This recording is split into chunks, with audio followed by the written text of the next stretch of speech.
Mindanao ang tinaguriang Land of Promise ng Pilipinas. Dito matatagpuan ang ilan sa pinakamayamang lupain, saganang likas na yaman, at masaganang kultura. Ngunit sa kabila ng potensyal nitong umunlad, marami sa mga bayan dito ang patuloy na nahaharap sa matinding kahirapan. Ang kakulangan sa infrastruktura, kawalan ng oportunidad sa trabaho, at mga kaguluhang naganap sa ilang bahagi ng rehiyon ay ilan lamang sa mga hadlang sa pag-angat ng mga mamamayan. Sa video na ito, pag-uusapan natin ang 10 pinakamahihirap na bayan sa Mindanao batay sa pinakabagong datos mula sa Philippine Statistics Authority, PSA, at iba pang socio-economic studies. Aalamin natin kung bakit matindi ang kahirapan sa mga bayang ito at kung paano nila sinusubukang makaahon mula sa hirap. Siguraduhin mong panoorin ito hanggang dulo dahil ang isa sa listahan ay matagal nang kinikilalang pinakamahirap na bayan sa buong Pilipinas.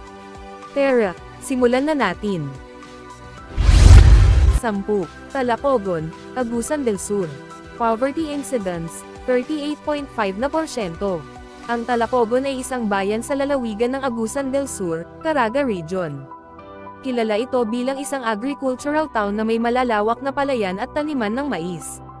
Bagamat tila mayaman sa likas na yaman, ang Tlacogon ay may mataas na antas ng kahirapan dahil sa kakulangan ng infrastruktura, transportasyon, at akses sa pangunahing serbisyo.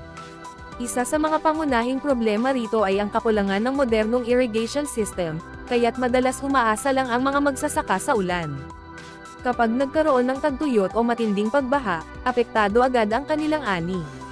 Bukod dito, maraming kabataan ang hindi nakakatapos ng pag-aaral dahil sa kakulangan ng paaralan sa mga liblib na lugar.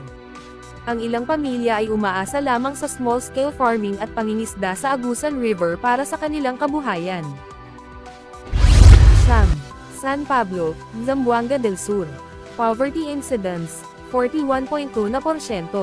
Ang San Pablo ay isang maliit na bayan sa Zamboanga del Sur na may ekonomiyang nakasentro sa agrikultura. Gayunpaman, karamihan sa mga magsasaka dito ay patuloy na nahihirapan dahil sa mataas na gastos ng produksyon at kawalan ng akses sa merkado. Isa pang malaking suliranin sa San Pablo ay ang kakulangan ng health facilities. Maraming residente ang kailangang bumiyahe ng malayo para lamang makapagpagamot o manganak sa ospital. Ang mababang literacy rate rin ay isa sa mga dahilan kung bakit maraming kabataan ang hindi nakakahanap ng mas magandang oportunidad sa trabaho. 8. Mama Sapano, Maguindanao del Sur. Poverty Incidence, 45.8%. Ang Mama Sapano sa Maguindanao del Sur ay isang bayan na malapit sa kasaysayan ng sigalot sa rehiyon. Ilang dekada nang apektado ang ekonomiya ng bayan dahil sa mga insidente ng kaguluhan at kawalan ng seguridad. Dahil sa patuloy na instability sa lugar, maraming residente ang hindi makapagtrabaho ng maayos, at ilan sa kanila ay napipilitang lumipat sa ibang lugar upang makahanap ng mas magandang kabuhayan. Ang kakulangan ng kuryente, maayos na tubig, at infrastruktura ay lalo pang nagpapahirap sa kanilang sitwasyon. 7. Albarca, Basilan. Poverty Incidence, 47.9%. Ang Albarca sa Basilan ay isang bayan na patuloy na nakikipaglaban sa kahirapan dahil sa kakulangan ng oportunidad sa edukasyon at trabaho. Dahil sa madalas na insidente ng kaguluhan sa rehiyon, maraming negosyo ang hindi nagtatagal, at maraming residente ang umaasa lamang sa pangingisda at subsistence farming.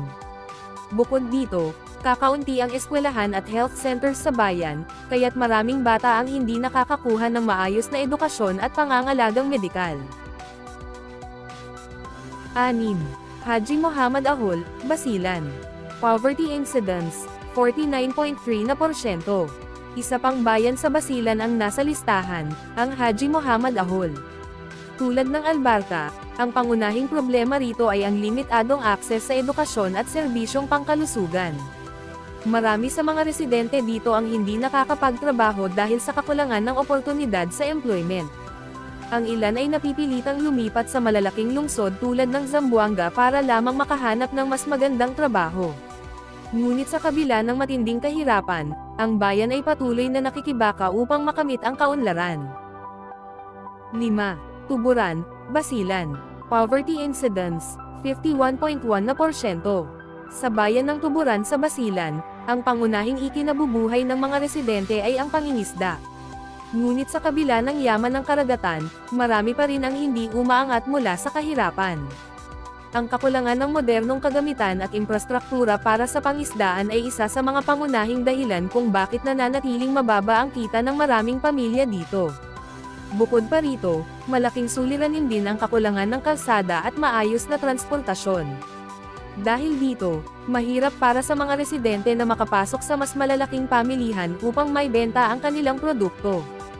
Dahil sa matinding limitasyon sa kalakalan at transportasyon, nananatiling limitado rin ang oportunidad para sa mas mataas na kita at pag-unlad ng ekonomiya ng tuburan. 4. Sultan Dumalondong, Lanao del Sur. Poverty Incidence, 52.7%. Ang Sultan Dumalondong ay isang bayan sa Lanao del Sur na matagal nang nakararanas ng mataas na antas ng kahirapan. Isa sa mga dahilan nito ay ang kakulangan ng suporta sa agrikultura, na siyang pangunahing pinagkukunan ng kabuhayan ng mga residente. Sa kawalan ng sapat na patubig, kagamitan, at makabagong teknolohiya, maraming magsasaka ang hindi makapag-ani ng sapat upang maiahon ang kanilang pamilya mula sa kahirapan. Bukod sa isyu sa agrikultura, matagal nang naapektuhan ang Sultan Dumalondong ng mga insidente ng kaguluhan sa rehiyon. Dahil dito, maraming pamilya ang napilitang lumikas, na lalong nagpulala sa kanilang sitwasyon. 3. Sapa-Sapa, Tawi-Tawi. Poverty Incidence, 54.3%. Ang Sapa-Sapa ay isang bayan sa Tawi-Tawi na napapalibutan ng malawak na dagat. Sa unang tingin, maaaring isipin na sagana ang kabuhayan dito dahil sa likas na yamang dagat. Subalit, ang realidad ay malayo sa inaasahan. Sa kabila ng kanilang likas na yaman, nananatiling isa ang Sapa-Sapa sa mga pinakamahirap na bayan sa Mindanao. Isa sa mga pangunahing dahilan nito ay ang limitadong akses sa edukasyon at infrastruktura. Dahil sa kawalan ng maayos na daan, paaralan, at ospital, maraming residente ang hindi nakakapagtrabaho ng maayos o makahanap ng mas matatag na pinagkakakitaan. Dahil dito, karamihan sa kanila ay umaasa lamang sa maliitang pangingisda upang matustusan ang kanilang pang-araw-araw na pangangailangan. 2. South Ubian, Tawi-Tawi. Poverty Incidence, 56.2%. Ang South Ubian ay isa pang bayan sa Tawi-Tawi na patuloy na nahaharap sa matinding kahirapan. Marami sa mga residente rito ay umaasa lamang sa maliitang pangingisda bilang pangunahing hanap buhay. Ngunit tulad ng sa ibang bayan sa Mindanao, hindi rin sapat ang kanilang kinikita upang matugunan ang kanilang pangangailangan. Bukod dito, hamon din sa mga residente ang kakulangan sa serbisyong pangkalusugan at edukasyon. Sa kawalan ng sapat na paaralan at ospital, maraming bata ang hindi nakakapagtapos ng pag-aaral, at maraming pamilya ang walang akses sa dekalidad na serbisyong medikal. Dahil dito, tila isang paulit-ulit na siklo ng kahirapan ang dinaranas ng mga taga South Ubian. 1. Siayan, Zamboanga del Norte. Poverty Incidence, 58.5%. At ang pinakamahirap na bayan sa Mindanao ay ang Siayan sa Zamboanga del Norte. Matagal na itong kinikilala bilang isa sa mga pinakamahirap na bayan sa buong Pilipinas. Sa poverty incidence na 58.5%, mahigit kalahati ng populasyon dito ay nabubuhay sa matinding kahirapan. Ang pangunahing ikinabubuhay ng mga residente rito ay pagsasaka, ngunit dahil sa kakulangan ng suporta sa agrikultura, marami ang hindi kumikita ng sapat upang matustusan ang kanilang pamilya. Maliban dito, kakulangan din sa infrastruktura at serbisyong pampubliko ang lalong nagpapahirap sa pamumuhay ng mga taga-Siayan. Marami ang walang akses sa maayos na kalsada, paaralan, at ospital. Dahil dito, marami sa mga residente ang patuloy na nakikipaglaban upang mabuhay araw-araw. Ang 10 bayang ito ay patunay na marami pang kailangang gawin upang matulungan ang Mindanao sa pag-ahon mula sa kahirapan. Bagamat sagana ang isla sa likas na yaman, ang kakulangan sa infrastruktura, edukasyon, at suporta mula sa gobyerno ay ilan sa mga pangunahing dahilan kung bakit marami pa rin ang naghihirap. Ngunit hindi ito nangangahulugan na wala ng pag-asa. Sa tulong ng mas epektibong programa sa edukasyon, agrikultura, at transportasyon, may posibilidad na maiahon ang mga bayang ito mula sa kahirapan. Mahalaga rin ang suporta ng pribadong sektor at ng buong sambayanan upang makalikha ng mas maraming oportunidad para sa mga residente rito. Ano ang inyong opinyon tungkol sa estado ng kahirapan sa Mindanao? Ano kaya ang pinakamainam na solusyon upang matulungan ang mga bayang ito?